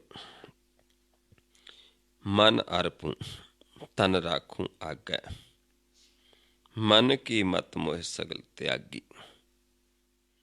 ਫਿਰ ਕੀ ਹੋਇਆ? ਕਹਿੰਦੇ ਫਿਰ ਕਿਹਾ ਵੀ ਮਨ ਵੀ ਆਪਣਾ ਅਰਪੂੰਗਾ। ਜਾਂ ਇਹ ਕਹਿ ਦਈਏ ਕਿ ਮਨ ਬੜਭਾਗੀ ਸੰਤ ਮਿਲਿਆ ਤੇ ਮਨ ਵੀ ਅਰਪਿਆ, ਧਨ ਵੀ ਰੱਖਤਾ ਅੱਗੇ ਸਾਰਾ, ਤੇ ਮਨ ਦੀ ਮੱਤ ਵੀ ਤਿਆਗ ਦਿੱਤੀ। ਕਿਉਂਕਿ ਜਦ ਤੱਕ ਮਨ ਮੱਤ ਨਹੀਂ ਤਿਆਗਦਾ ਚੱਲ ਨਹੀਂ ਸਕਦਾ, ਦੁਜੀਤੀ ਖਤਮ ਨਹੀਂ ਹੁੰਦੀ। ਜਿੱਧਰ ਨੂੰ ਅਸੀਂ ਚੱਲਣਾ ਹੈ, ਮਨ ਦੀ ਜਿਹੜੀ ਮੱਤ ਹੈ ਇਹ ਰੁਕਾਵਟ ਬਣਦੀ ਹੈ, ਪਰ ਇਸ ਨੂੰ ਤਿਆਗਣਾ ਵੀ ਬੜਾ ਔਖਾ ਹੈ। ਬੜਾ ਸਮਝਾਉਂਦੇ ਨੇ, ਮਨ ਕੀ ਮਤ ਤਿਆਗੋ ਹਰ ਜਨ, ਵੇ ਹੈਰੀ ਦੇ ਜਨੋ ਮਨ ਦੀ ਮਤ ਤਿਆਗੋ। ਇਹ ਬਾਤ ਕਠਿਨੀ, ਪਰ ਇਹ ਬਾਤ ਬੜੀ ਕਠਿਨ ਹੈ, ਆਪਣੀ ਮਨ ਦੀ ਮਤ ਨੂੰ ਤਿਆਗਣਾ। ਪਰ ਇੱਥੇ ਸਮਝਾਉਂਦੇ ਜਿਹਨੇ ਮਿਲਾਪ ਕੀਤਾ ਕਿ ਮੈਂ ਆਪਣਾ ਸਭ ਕੁਝ ਸੌਂਪਤਾ, ਮਨ ਦੀ ਮਤ ਵੀ ਤਿਆਗ ਦਿੱਤੀ। ਜੋ ਪ੍ਰਭ ਕੀ ਹਰ ਕਥਾ ਸੁਣਾਵੈ, ਅਣ ਦਿਨ ਫਿਰੋਂ ਤਿਸ ਪਿੱਛੇ ਬੈਰਾਗੀ। ਵੀ ਜਿਹੜਾ ਪ੍ਰਭੂ ਦੀ ਕਥਾ ਸੁਣਾਉਂਦਾ ਹੈ, ਉਹਦਾ ਗਿਆਨ ਦਿੰਦਾ, ਉਸ ਮਿਲਣੇ ਦਾ ਸੋਝੀ ਦਿੰਦਾ, ਉਹ ਅਕਥ ਦੀ ਕਥਾ ਕਰਦਾ ਹੈ ਕਿ ਉਹ ਕਿਹੜਾ ਦਰ ਹੈ ਜਿੱਥੋਂ ਆਪਾਂ ਪ੍ਰਭੂ ਨੂੰ ਮਿਲ ਸਕਦੇ ਹਾਂ। ਜਿੱਥੇ ਆਪਾਂ ਨੂੰ ਇਹ ਕਥਾ ਅਕਥ ਦੀ ਕਹਾਣੀ ਕਰਨੇ ਨੂੰ ਸਤਿਗੁਰੂ ਜੀ ਸੰਤਾਂ ਨੂੰ ਉਪਦੇਸ਼ ਕਰ ਰਹੇ ਨੇ। ਆਵੋ ਸੰਤ ਪਿਆਰੇ ਹੋ, ਅਕਥ ਕੀ ਕਰੈ ਕਹਾਣੀ, ਕਰੈ ਕਹਾਣੀ ਅਕਥ ਕੇਰੀ ਕਿਤ ਦੁਆਰਾ ਪਾਈਐ। ਤਨ ਮਨ ਤਨ ਸਭ ਸੌਂਪ ਗੁਰ ਕੋ ਹੁਕਮ ਮੰਨਿਆ ਪਾਈਐ। ਨਾਲ ਦੱਸ ਵੀ ਦਿੱਤਾ ਵੀ ਆਪਣਾ ਸੌਂਪ ਕੇ ਗੁਰ ਨੂੰ, ਕਿਸੇ ਬੰਦੇ ਨੂੰ ਨਹੀਂ, ਜੋ ਗਿਆਨ ਲੈਂਦੇ ਹਾਂ ਗੁਰ, ਉਸ ਗੁਰ ਨੂੰ ਸਮਰਪਿਤ ਕਰਨਾ ਹੈ, ਕਿਸੇ ਇਨਸਾਨ ਨੂੰ ਨਹੀਂ। ਜਦੋਂ ਅਸੀਂ ਗੁਰ ਨੂੰ ਸੌਂਪ ਦਿੰਦੇ, ਬਸ ਗੁਰ ਤੋਂ ਬਿਨਾਂ ਹੋਰ ਨਹੀਂ ਮੰਨਦੇ, ਇਹ ਹੁਕਮ ਮੰਨ ਲੈਂਦੇ ਹਾਂ, ਫਿਰ ਉਸ ਪ੍ਰਭੂ ਨੂੰ ਪਾਇਆ ਜਾਂਦਾ ਹੈ। ਇਸ ਕਰਕੇ ਸਮਝਾਉਂਦੇ ਨੇ ਕਿ ਅਸੀਂ ਉਹਨਾਂ ਦੇ ਪਿੱਛੇ ਬੈਰਾਗੀ ਹੋ ਕੇ ਲੱਗੇ, ਜਿਨ੍ਹਾਂ ਨੂੰ, ਜਿਹੜੇ ਉਸ ਪ੍ਰਭੂ ਦੀ ਕਥਾ ਸੁਣਾਉਂਦੇ ਨੇ। ਪੂਰਬ ਕਰਮ ਅੰਕਰ ਜਬ ਪ੍ਰਗਟੇ, ਫਿਰ ਜਦੋਂ ਸਾਡਾ ਉਹ ਸਮਾਂ ਆਉਂਦਾ ਹੈ, ਪੂਰਵ ਜਨਮਾਂ ਦੇ ਕੀਤੇ ਫਲਾਂ ਸਦਕਾ ਫਿਰ ਜਦ ਸਮਾਂ ਆਉਂਦਾ ਹੈ, ਭੇਟਿਓ ਪੁਰਖ ਰਸਕ ਬੈਰਾਗੀ, ਫਿਰ ਐਸਾ ਪੁਰਖ ਮਾਲਕ ਭੇਟ ਦਿੰਦਾ ਹੈ ਜਿਹਦੇ ਕੋਲ ਹਰ ਰਸ ਹੈ। ਉਹ ਵੈਰਾਗੀ ਜਿਹੜਾ ਹਰ ਸਮੇਂ ਮਾਲਕ ਦੇ ਵਿੱਚ ਸਮਾਉਂਦਾ ਹੈ, ਹਰ ਸਮੇਂ ਉਸ ਦੇ ਨਾਲ ਮਿਲਿਆ ਰਹਿੰਦਾ ਹੈ। ਐਸਾ ਵੈਰਾਗੀ ਪੁਰਖ ਫਿਰ ਮਿਲਦਾ ਹੈ ਜਦੋਂ ਸਾਡਾ ਸਮਾਂ ਆਉਂਦਾ ਹੈ, ਪੂਰਵ ਜਨਮਾਂ ਦਾ ਸਮਾਂ, ਫਲ ਸਾਨੂੰ ਮਿਲਣਾ ਹੁੰਦਾ ਹੈ। ਮੇਟਿਓ ਅੰਧੇਰ ਮਿਲਤ ਹਰ ਨਾਨਕ, ਜਨਮ ਜਨਮ ਕੀ ਸੋਈ ਜਾਗੀ। ਕਹਿੰਦੇ ਐਸੇ ਜਨਾਂ ਦੇ ਨਾਲ ਮਿਲ ਕੇ ਫਿਰ ਗਿਆਨ ਲੈ ਕੇ ਐਸਾ ਅੰਧੇਰਾ ਖਤਮ ਹੋ ਗਿਆ, ਮਿਟ ਗਿਆ, ਕਿ ਜਿਹੜਾ ਮਨ ਜਨਮਾਂ ਜਨਮਾਂ ਤੋਂ ਸੁੱਤਾ ਸੀ, ਇਸ ਜਨਮ ਤੋਂ ਨਹੀਂ, ਜਨਮਾਂ ਜਨਮਾਂ ਤੋਂ ਸੁੱਤਾ ਹੈ ਮਨ ਤ੍ਰੈ ਗੁਣਾਂ ਦੇ ਵਿੱਚ। ਕਿਉਂਕਿ ਹੋਰ ਜਨਮ ਦੇ ਵਿੱਚ ਤਾਂ ਸੋਝੀ ਨਹੀਂ ਲੈ ਸਕਦਾ, ਗਿਆਨ ਨਹੀਂ ਹੈ, ਭਾਸ਼ਾ ਨਹੀਂ ਹੈ, ਪੁੱਛ ਨਹੀਂ ਸਕਦਾ। ਲੇਕਿਨ ਮਨੁੱਖਾ ਜਨਮ ਦੇ ਵਿੱਚ ਆਪਾਂ ਨੂੰ ਇੱਕ ਵਾਰੀ ਹੁੰਦੀ ਹੈ ਗਿਆਨ ਲੈ ਕੇ ਪ੍ਰਭੂ ਨੂੰ ਜਾਣਨ ਦੀ। ਅਤੇ ਹੁਣ ਜਿਨ੍ਹਾਂ ਦਾ ਫਿਰ ਇਹ ਸਮਾਂ ਆਉਂਦਾ ਹੈ, ਪੂਰਵ ਜਨਮਾਂ ਦਾ ਕਰਮ ਮਿਲਦਾ ਹੈ, ਫਿਰ ਉਹਨਾਂ ਨੂੰ ਗਿਆਨ ਪ੍ਰਾਪਤ ਹੁੰਦਾ ਹੈ। ਜਨਮਾਂ ਜਨਮਾਂ ਦਾ ਸੁੱਤਾ ਪਿਆ ਮਨ ਫਿਰ ਜਾਗ ਪੈਂਦਾ ਹੈ। ਮਿਟਿਓ ਅੰਧੇਰ ਮਿਲਤ ਹਰਿ ਨਾਲ, ਅਗਿਆਨਤਾ ਖਤਮ ਹੋ ਗਈ, ਹਰੀ ਨਾਲ ਮਿਲਾਪ ਹੋ ਗਿਆ, ਅਤੇ ਸੁੱਤਾ ਪਿਆ ਮਨ ਜਨਮਾਂ ਜਨਮਾਂ ਦਾ ਜਾਗ ਉੱਠਿਆ। ਇਹ ਤਰੀਕਾ ਹੈ ਪ੍ਰਭੂ ਨੂੰ ਮਿਲਣ ਦਾ, ਜਦੋਂ ਅਸੀਂ ਖੋਜਦੇ ਹਾਂ, ਕਿਉਂਕਿ ਸਾਡੇ ਅੰਦਰ ਬੈਰਾਗ ਹੋਣਾ ਜ਼ਰੂਰੀ ਹੈ। ਫਿਰ ਖੋਜਾਂਗੇ ਫਿਰ ਪ੍ਰਭੂ ਐਸੇ ਜਨਾਂ ਦਾ ਮਿਲਾਪ ਕਰਵਾ ਦਿੰਦਾ ਹੈ, ਜਿਹੜੇ ਗਿਆਨ ਦੇ ਕੇ ਸਾਨੂੰ ਮਨ ਨੂੰ ਜਗਾ ਦਿੰਦੇ ਨੇ। ਮਨ ਸੁੱਤਾ ਸੀ ਤ੍ਰੈ ਗੁਣਾਂ ਦੇ ਵਿੱਚ, ਜਗ ਪੈਂਦਾ ਹੈ। ਕੌਣ ਜਗਾਏਗਾ ਸੁੱਤੇ ਪਏ ਨੂੰ? ਜੇ ਦੋ ਬੰਦੇ ਸੁੱਤੇ ਪਏ ਹੋਣ, ਕੌਣ ਜਗਾਏਗਾ? ਜਦ ਤੱਕ ਇੱਕ ਜਾਗਦਾ ਨਹੀਂ, ਉਹ ਦੂਜੇ ਨੂੰ ਨਹੀਂ ਜਗਾ ਸਕਦਾ। ਜਾਂ ਕੋਈ ਜਾਗਦਾ ਹੋਏਗਾ ਫਿਰ ਉਹਨਾਂ ਨੂੰ ਜਗਾਏਗਾ। ਇਹਦੇ ਮਾਰਾ ਸਮਝਾਉਂਦੇ ਨੇ ਵੀ ਜਿਨ੍ਹਾਂ ਦੀ ਅੰਨ ਦਿਨ ਲਿਵ ਲੱਗਦੀ ਹੈ, ਉਹ ਫਿਰ ਜਾਗਦੇ ਨੇ, ਅਤੇ ਉਹੀ ਫਿਰ ਦੂਜੇ ਜੀਵਾਂ ਨੂੰ ਇਹ ਗਿਆਨ ਦਿੰਦੇ ਨੇ। ਨਹੀਂ ਤਾਂ ਸਾਰਾ ਸੰਸਾਰ ਹੀ ਸੁੱਤਾ ਹੈ। ਗੁਰ ਪ੍ਰਸਾਦੀ ਸੇ ਜਨ ਜਾਗੇ, ਜਿਨ੍ਹਾਂ ਹਰ ਮਨ ਵਸਿਆ, ਬੋਲੇ ਅੰਮ੍ਰਿਤ ਬਾਣੀ ਕਹਿ ਨਾਨਕ ਸੋ ਤਤ ਪਾਏ, ਜਿਸਨੂੰ ਅੰਨ ਦਿਨ ਹਰ ਲਿਵ ਲਾਗੈ, ਜਾਗਤ ਰਹਿਣ ਬਿਹਾਣੀ। ਜਿਹਨੂੰ ਅੰਨ ਦਿਨ ਲਿਵ ਲੱਗਦੀ ਹੈ, ਉਹ ਫਿਰ ਸੌਂਦੇ ਨਹੀਂ, ਉਹ ਹੀ ਦੂਜੇ ਜੀਵ ਨੂੰ, ਸੁੱਤੇ ਨੂੰ ਜਗਾ ਸਕਦੇ ਨਹੀਂ। ਮਨ ਨਹੀਂ ਜਾਗਦਾ, ਮਨ ਵਿਗੂਤਾ ਕਿਉਂ ਜਾਗੇ ਗੁਰ ਬਿਨ ਸੁੱਤਾ। ਉਹ ਫਿਰ ਤਰੀਕਾ ਦੱਸਦੇ ਨੇ, ਗੁਰ ਦੱਸਦੇ ਨੇ ਵੀ ਆਹ ਗੁਰ ਨੂੰ ਸਿਮਰਨਾ ਹੈ, ਇਹਦੇ ਨਾਲ ਮਨ ਜਾਗੇਗਾ। ਸਿਮਰ ਸਿਮਰ ਸਿਮਰ ਗੁਰ ਆਪਣਾ, ਸੋਇਆ ਮਨ ਜਗਾਈ। ਸੋ ਗੁਰਮੁਖ ਪਿਆਰਿਓ, ਨਾਲ ਨਾਲ ਆਪਾਂ ਮਨ ਨੂੰ ਜਗਾਉਣ ਦੀ ਕੋਸ਼ਿਸ਼ ਵੀ ਕਰਨੀ ਹੈ। ਜਿਹੜੇ ਨਵੇਂ ਨੇ, ਜਿੰਨਾ ਜਾਗ ਚੁੱਕਿਆ ਹੈ, ਉਹ ਹੁਣ ਉਹਨਾਂ ਨੂੰ ਭਰਮ ਨਹੀਂ, ਕਿਉਂਕਿ ਸੌਂਤਾ ਕਿਵੇਂ ਹੈ? ਭਰਮ ਦੇ ਵਿੱਚ। ਜਦੋਂ ਭਰਮ ਖਤਮ ਹੋ ਜਾਂਦਾ, ਫਿਰ ਮਨ ਜਾਗਤ ਅਵਸਥਾ 'ਚ ਰਹਿੰਦਾ ਹੈ। ਜਿਨ੍ਹਾਂ ਦਾ ਸੁੱਤਾ ਹੈ, ਉਹਨਾਂ ਨੇ ਜਗਾਉਣ ਦੀ ਕੋਸ਼ਿਸ਼ ਕਰਨੀ ਹੈ। ਜਿਹੜੇ ਜਾਗੇ ਨੇ, ਉਹਨਾਂ ਪ੍ਰਭੂ ਦੇ ਨਾਲ ਪਿਆਰ ਪਾਉਣਾ ਹੈ, ਉਹਦੇ ਚਰਨਾਂ ਦੇ ਨਾਲ ਜੁੜੇ ਰਹਿਣਾ ਹੈ। ਕਿਉਂਕਿ ਪਿਆਰ ਹੈ ਪ੍ਰਭੂ ਨੂੰ। ਜਿਵੇਂ ਸੰਸਾਰ ਦੇ ਵਿੱਚ ਪਿਆਰ ਕਰਦੇ ਹਾਂ, ਇੱਦਾਂ ਪ੍ਰਭੂ ਨੂੰ ਹੋਰ ਕੁਛ ਨਹੀਂ ਚਾਹੀਦਾ। ਉਹ ਪਿਆਰ ਦਾ ਭੁੱਖਾ ਹੈ। ਗੋਬਿੰਦ ਭਉ ਭਗਤ ਕਾ ਭੁੱਖਾ। ਉਸ ਨੂੰ ਸਾਡਾ ਹੋਰ ਕੁਛ ਵੀ ਨਹੀਂ ਚਾਹੀਦਾ। ਉਹ ਸਾਨੂੰ ਕੀ ਭਾਲਦਾ ਹੈ? ਪਿਆਰ। ਕਿ ਅਸੀਂ ਉਸ ਨੂੰ ਪਿਆਰ ਕਰੀਏ, ਉਸ ਦੇ ਗੁਣ ਗਾਈਏ, ਉਸ ਦੀਆਂ ਕਥਾ ਕਹਾਣੀਆਂ ਕਰੀਏ। ਇਹ ਉਸ ਪ੍ਰਭੂ ਦੀ ਖੁਸ਼ੀ ਹੈ। ਸੋ ਆਓ ਕਿਵੇਂ ਆਪਾਂ ਉਸ ਨੂੰ ਧਿਆਉਣਾ ਹੈ? ਮਨ ਜੋ ਹੈ ਨੇਤਰਾਂ ਦੇ ਵਿੱਚ ਹੈ, ਤੇ ਦੋਨਾਂ ਨੇਤਰਾਂ ਨੂੰ ਜਿੱਥੋਂ ਸਵਾਸ ਦੇਂਦਾ ਉੱਥੇ ਸਮ ਕਰਨਾ ਹੈ। ਸਮ ਕਰਕੇ ਆਪਣੇ ਆਪ ਨੂੰ ਥੋੜ੍ਹਾ ਜਾਣਨਾ ਹੈ ਕਿ ਸਾਡਾ ਧਿਆਨ ਕਿਵੇਂ ਹੈ, ਸਾਡੇ ਧਿਆਨ ਦੀ ਕੀ ਅਵਸਥਾ ਹੈ। ਦੋ ਤਰ੍ਹਾਂ ਦੇ ਜੀਵ ਨੇ, ਇੱਕ ਦ੍ਰਿਸ਼ਟ ਹੁੰਦੇ ਨੇ, ਇੱਕ ਦੋ ਦ੍ਰਿਸ਼ਟੀ ਦੇ ਵਿੱਚ ਹੁੰਦੇ ਨੇ। ਇੱਕ ਦ੍ਰਿਸ਼ਟ ਹੁੰਦਾ ਕਿ ਇੱਕ ਜੋਤ ਹੋਏ ਹੁੰਦੇ ਨੇ, ਜਿਨ੍ਹਾਂ ਦਾ ਇੱਕ ਨੇਤਰ ਦੂਜੇ ਨੇਤਰ 'ਚ ਸਮਾਇਆ ਹੁੰਦਾ ਹੈ, ਪਰ ਦੋ ਤਰ੍ਹਾਂ ਸਮਾਉਂਦਾ ਹੈ। ਕਈ ਜੀਵਾਂ ਦਾ ਚੰਦਰਮਾ ਸੂਰਜ ਵਾਲੇ ਪਾਸੇ ਸਮਾ ਜਾਂਦਾ ਹੈ, ਅਤੇ ਕਈ ਜੀਵਾਂ ਦਾ ਸੂਰਜ ਚੰਦਰਮਾ ਸਮਾਉਂਦਾ ਹੈ।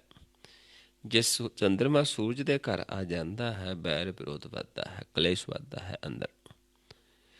ਜਿਸ ਸੂਰਜ ਚੰਦਰਮਾ ਘਰ ਆ ਜਾਂਦਾ ਹੈ ਤੇ ਪਿਆਰ ਪੈਦਾ ਹੁੰਦਾ, ਕਲੇਸ਼ ਖਤਮ ਹੁੰਦਾ ਹੈ। ਤੇ ਜਦ ਤੱਕ ਅਸੀਂ ਕਲੇਸ਼ 'ਚ ਹਾਂ, ਬੈਰ ਵਿਰੋਧ 'ਚ ਹਾਂ, ਪ੍ਰਭੂ ਨੂੰ ਨਹੀਂ ਮਿਲ ਸਕਦੇ। ਇਸ ਕਰਕੇ ਆਪਾਂ ਦੇਖਣਾ ਹੈ ਦੋਨਾਂ ਨੇਤਰਾਂ ਨੂੰ ਇਸ ਪੁਆਇੰਟ 'ਤੇ ਸਮ ਕਰਕੇ ਆਪਾਂ ਆਪਣੇ ਆਪ ਨੂੰ ਪਰਖਣਾ ਹੈ ਕਿ ਸਾਨੂੰ ਨੱਕ ਦਿਸਦਾ।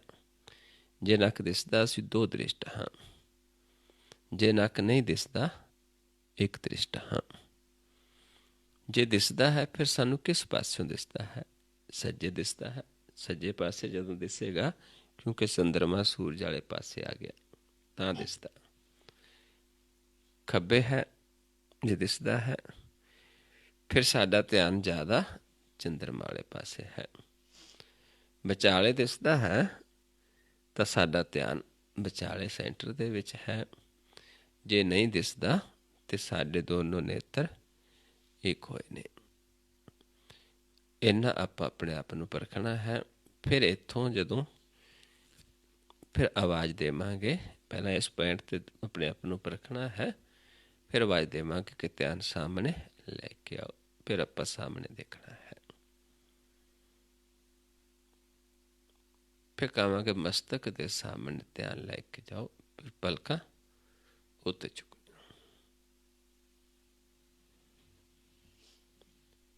ਫਿਰ ਕਹਾਂਗੇ ਸਾਹਮਣੇ, ਫਿਰ ਸਾਹਮਣੇ ਦੇਖਣਾ ਹੈ। ਫਿਰ ਕਹਾਂਗੇ ਸਮ ਕਰਕੇ ਦੇਖੋ, ਫਿਰ ਇੱਥੇ ਸਮ ਕਰਕੇ ਦੇਖਣਾ ਹੈ। ਇੱਥੇ ਸਮ ਕਰਕੇ ਆਪਣੇ ਆਪ ਨੂੰ ਹੀ ਦੇਖਣਾ ਹੁੰਦਾ ਹੈ। ਜਿਹੜੇ ਨਵੇਂ ਨੇ ਜੇ ਉਹਨਾਂ ਨੂੰ ਦਿਸੇਗਾ, ਫਿਰ ਇਹ ਅਸਥੂਲ ਰੂਪ ਦਿਸੇਗਾ। ਅਤੇ ਜਦੋਂ ਫਿਰ ਆਪਾਂ ਇੱਕ ਦ੍ਰਿਸ਼ਟ ਹੋ ਗਏ, ਸਾਨੂੰ ਇਸ ਮੁੱਖ 'ਤੇ ਅਸਥੂਲ ਨਹੀਂ ਨਜ਼ਰ ਆਏਗਾ। ਫਿਰ ਧਿਆਵਾਂਗੇ ਤੇ ਮੁੱਖ ਉਜਲ ਨਜ਼ਰ ਆਉਣਾ ਸ਼ੁਰੂ ਹੋ ਜਾਏਗਾ। ਸੋ ਆਓ ਪਹਿਲਾਂ ਸਮ ਕਰਕੇ ਆਪਣੇ ਆਪ ਨੂੰ ਪਰਖੋ ਥੋੜ੍ਹਾ। ਇਸ ਪੁਆਇੰਟ 'ਤੇ ਦੋਨਾਂ ਨੇਤਰਾਂ ਨੂੰ ਫੋਕਸ ਕਰਨਾ ਹੈ। ਜਦੋਂ ਸਾਹਮਣੇ ਕਹਾਂਗੇ ਫਿਰ ਸਾਹਮਣੇ, ਜੋ ਕਹਾਂਗੇ ਮਸਤਕ ਦੇ ਸਾਹਮਣੇ, ਫਿਰ ਪਲਕਾਂ ਉੱਤੇ ਚੁੱਕ। ਆਓ ਸ਼ੁਰੂ ਕਰੀਏ। ਪਹਿਲਾ ਨੇਤਰ ਸਮ ਕਰੀਏ।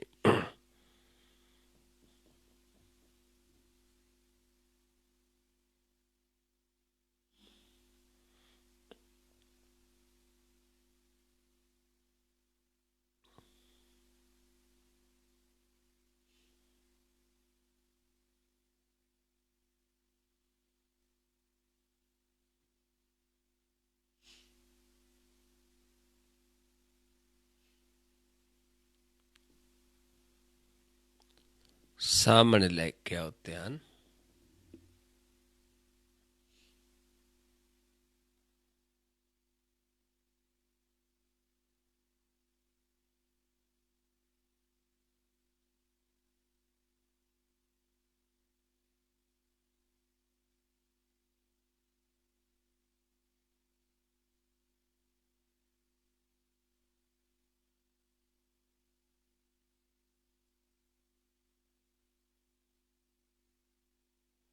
ਮਸਤਕ ਦੇ ਸਾਹਮਣੇ ਲੈ ਜੋ, ਪਲਕਾਂ ਉੱਤੇ ਚੁੱਕੋ।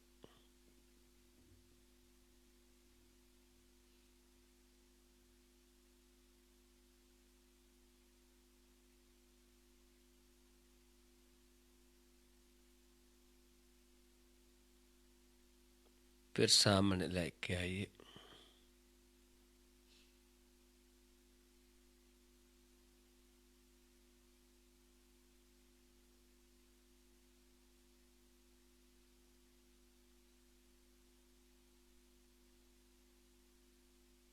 फिर सम करके देखो अपने आप ਨੂੰ। नेत्र सम करके इत्थे दृष्टि फोकस करके अपने आप ਨੂੰ देखो, अपने प्रकाश रूप ਨੂੰ देखो। जे किसी ਨੂੰ पहला नक दिसदा सी, कोई नवा जीव है, वो देखो कि दिसणों हट गया।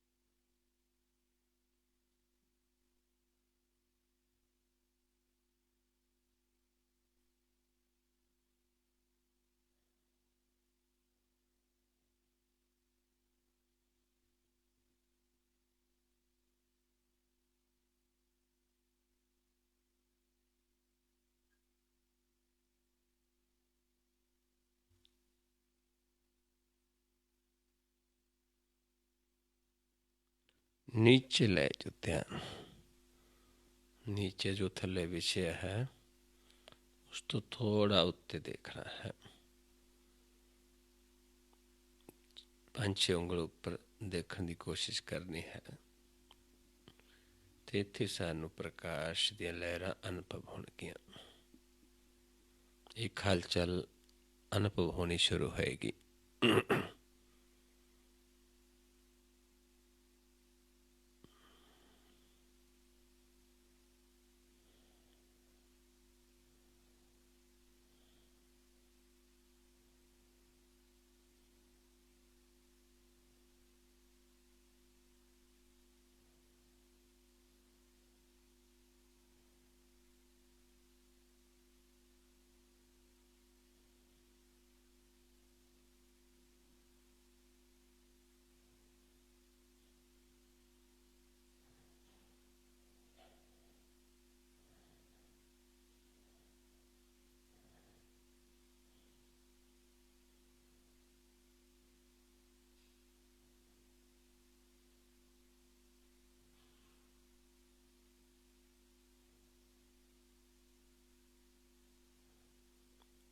फिर सम करके देखो अपने आप ਨੂੰ।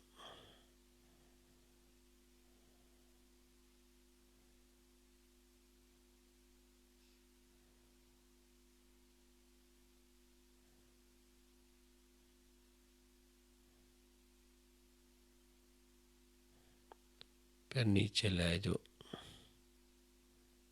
ध्यान, फिर नीचे ले जाओ।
सामने लैके आइए ध्यान, बिल्कुल सामने अपनी अखां दे सामने बिल्कुल रिलैक्स देखना है।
ਮਸਤਕ ਦੇ ਸਾਹਮਣੇ ਲੈ ਜਾਓ, ਪਲਕਾਂ ਉੱਤੇ ਚੁੱਕ ਦਿਓ।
ਸਾਹਮਣੇ ਲੈ ਕੇ ਆਈਏ ਧਿਆਨ।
नीचे ले जाओ ध्यान।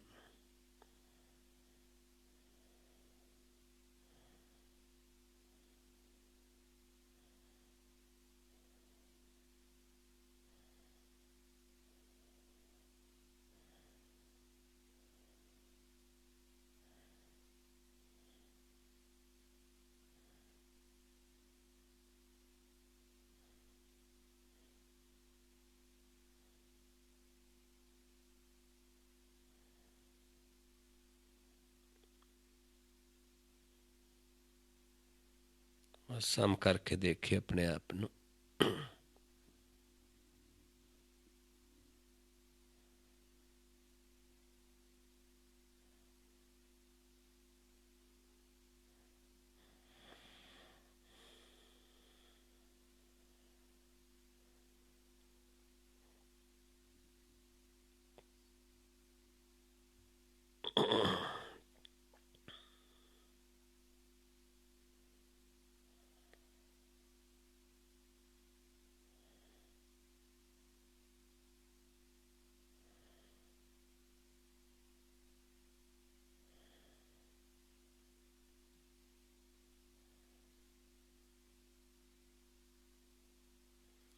ਵਾਹਿਗੁਰੂ ਜੀ ਕਾ ਖਾਲਸਾ, ਵਾਹਿਗੁਰੂ ਜੀ ਕੀ ਫਤਿਹ। ਸੋ ਗੁਰਮੁਖ ਪਿਆਰਿਓ, ਇਸ ਤਰੀਕੇ ਦੇ ਨਾਲ ਆਪਾਂ ਧਿਆਉਣਾ ਹੈ, ਨੇੜੇ ਸਮ ਕਰਨਾ ਹੈ। ਇਸ ਰਸਤੇ ਨੂੰ ਆਪਾਂ ਅਪਣਾਉਣਾ ਹੈ, ਇਹ ਸਾਹਮਣਾ ਛੱਡਣਾ ਹੈ। ਇੰਨੇ ਭਰਮ 'ਚ ਕੇ ਆਪਾਂ 4 ਯੁਗਾਂ ਤੋਂ ਵਿਛੜੇ ਹਾਂ ਅਤੇ ਹੁਣ ਆਪਾਂ ਇਹ ਰਸਤਾ ਕੁਆਟੜੀ ਛੱਡ ਕੇ ਨੂੰ ਮਰਸਮ ਦੂਜੀ ਛੋੜ ਕੁਆਟੜੀ ਇੱਕ ਸੋ ਚਿੱਤ ਲਾਏ। ਆਪਾਂ ਇਸ ਰਸਤੇ ਨੂੰ ਚੱਲਣਾ, ਇਸ ਮਾਰਗ ਨੂੰ ਚੱਲਣਾ ਹੈ, ਇਹ ਰਸਤਾ ਤਿਆਗ ਦੇਣਾ ਹੈ। ਇਸ ਚਾਹਤੇ ਚੱਲਦੇ ਆਪਣਾ ਇੱਧਰਲਾ ਪਾਸਾ ਬੰਦ ਹੋ ਜਾਏਗਾ ਦੱਖਣ, ਅਤੇ ਆਪਾਂ ਉੱਤਰ ਦੀ ਪੂਰਬ ਵੱਲ ਚੱਲਾਂਗੇ ਜਿੱਥੇ ਮਾਲਕ ਵਸਦਾ ਹੈ, ਅਤੇ ਉੱਥੇ ਸਮਾ ਕੇ ਜੀਵਨ ਮੁਕਤ ਹੋ ਜਾਈਦਾ ਹੈ। ਸਿਆਓ ਇੰਨੀ ਵਿਚਾਰ ਕਰਦੇ ਹਾਂ, ਬਹੁਤ ਸਾਰੀਆਂ ਭੁੱਲਾਂ ਹੋ ਜਾਂਦੀਆਂ ਹਨ। ਆਪ ਸੰਗਤ ਸਤਿਗੁਰੂ ਜੀ ਬਖਸ਼ਣ ਯੋਗ ਹੋ, ਬਖਸ਼ ਲੈਣਾ ਜੀ। ਵਾਹਿਗੁਰੂ ਜੀ ਕਾ ਖਾਲਸਾ, ਵਾਹਿਗੁਰੂ ਜੀ ਕੀ ਫਤਿਹ।